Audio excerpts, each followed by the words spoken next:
there are probably a number of interesting developments that will be reported here over the next 3 days.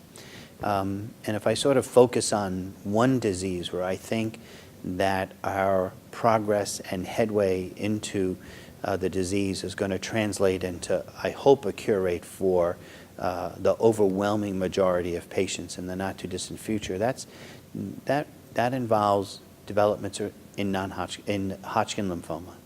And in fact, the PD-1 story targeting checkpoint inhibitors in Hodgkin lymphoma has already panned out as a very, very positive therapeutic advance. Those drugs have very, very high response rates, though interestingly, they don't have very high complete response rates.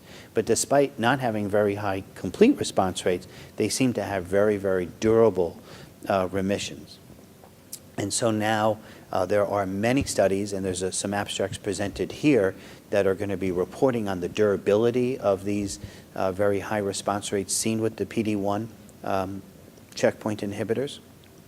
And one can only imagine now with the recent approval of brentuximab vedotin and some of the checkpoint inhibitors that we have a new armamentaria of biologics that can be integrated into conventional upfront treatment programs that are going to have an impact on, I hope, the overall curability of Hodgkin lymphoma. The other area is some new findings with brentuximab and bendamustine.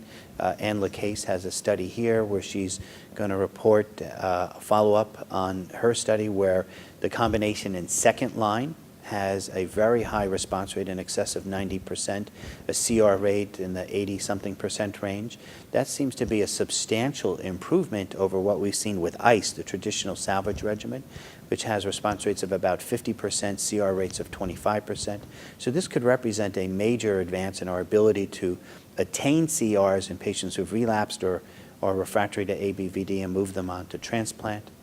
Ahmed Sawas from our group has we were the first to launch this study combination of brentuximab vedotin with bendamustine with Joe Connors and John Cravilla from Canada.